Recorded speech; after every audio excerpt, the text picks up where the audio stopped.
Awas, ini mulai pembahasannya mencekam Bapak Ibu. Akibat daripada meteor, kalau jatuhnya ke kutub utara atau kutub selatan.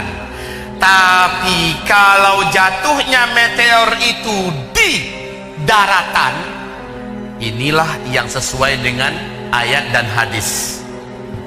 Inilah yang terjadi. Kalau jatuhnya di daratan, maka dentuman yang besar meteor ini akan menimbulkan lobangan di permukaan daratan bumi yang besar. Partikel-partikelnya yang membumbung ke udara dengan cepat. Ini kan gelombang kejutnya menghasilkan kecepatan laju 800 km per jam. Dengan sangat cepat, partikel-partikel yang tadi membumbung ke udara, membungkus atmosfer bumi kita, membungkusi bumi ini. Maka bumi menjadi gelap gulita. Dukhon apa artinya? Dukhon artinya adalah kabut debu yang sangat tebal lagi panas. Kabut debu yang sangat tebal lagi panas. Saking tebalnya, kata Nabi SAW, kamu tidak mampu melihat telapak tangan kamu walaupun kamu dekatkan ke arah wajah.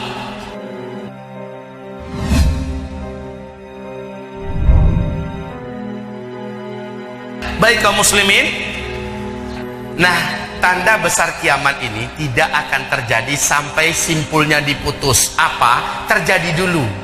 Terjadi dulu penyebab, yang karena penyebab itu muncullah tanda besar kiamat yang pertama. Dukhon, subhanallah, di dalam hadis yang diceritakan oleh Ibnu Jarir dengan sanad yang jayyid.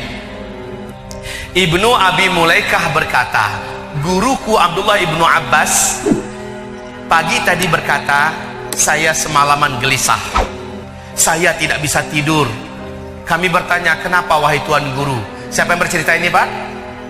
Abdullah bin Abbas. Saya semalaman tadi nggak bisa tidur.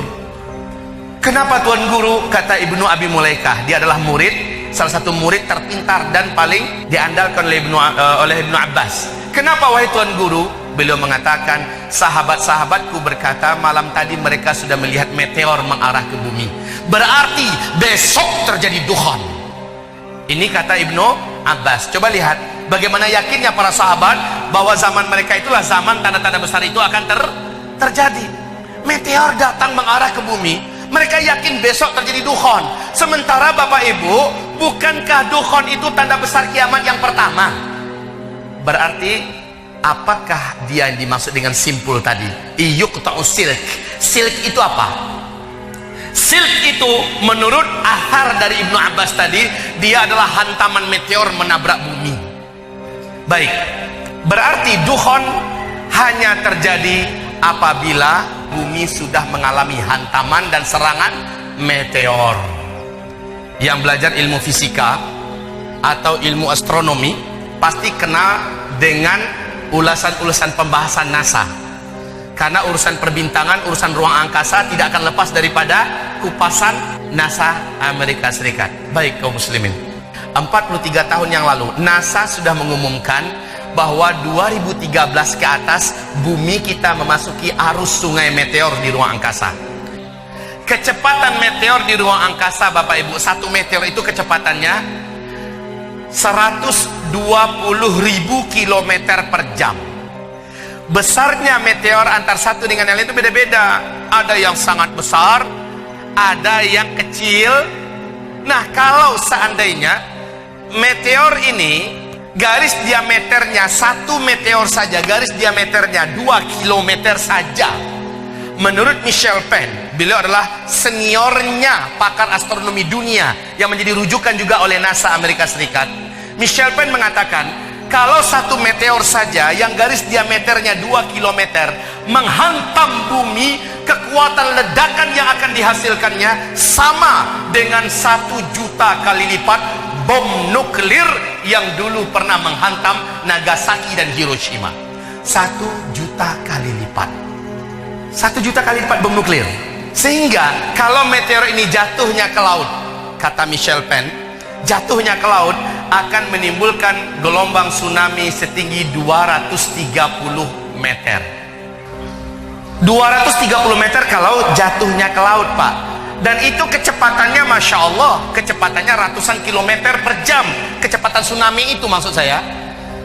Kalau jatuhnya di kutub utara atau di kutub selatan, kata Michel Penn, kutub itu kan ada gunung es abadi di sana. Apabila dia menghantam kutub utara atau kutub selatan ini, maka akan melelehlah gunung es abadi tersebut. Akibatnya permukaan air laut akan naik 7 meter lagi satu bumi. 7 meter. Seluruh kota-kota yang dibangun di tepi pantai, apalagi Belanda, Jepang, ya, yang rendah dari laut atau dekat saja jaraknya, tenggelam semua. Dan Nabi memang menubuatkan di hadis lain, di akhir zaman akan banyak penenggelaman negeri-negeri dan kota-kota, kata Rasulullah Sallallahu Alaihi Wasallam. Awas, ini mulai pembahasannya mencekam Bapak Ibu, akibat daripada meteor. Kalau jatuhnya ke kutub utara atau kutub selatan. Tapi kalau jatuhnya meteor itu di daratan, inilah yang sesuai dengan ayat dan hadis. Inilah yang terjadi. Kalau jatuhnya di daratan, maka dentuman yang besar meteor ini akan menimbulkan lobangan di permukaan daratan bumi yang besar. Partikel-partikelnya yang membumbung ke udara dengan cepat. Ini kan gelombang kejutnya menghasilkan kecepatan laju 800 km per jam. Dengan sangat cepat, partikel-partikel yang tadi membumbung ke udara, membungkus atmosfer bumi kita, membungkusi bumi ini. Maka bumi menjadi gelap gulita. Dukhon apa artinya? Dukhon artinya adalah kabut debu yang sangat tebal lagi panas. Kabut debu yang sangat tebal lagi panas. Saking tebalnya, kata Nabi SAW, kamu tidak mampu melihat telapak tangan kamu walaupun kamu dekatkan ke arah wajah. Kamu tidak mampu membedakan kapan siang dan kapan malam.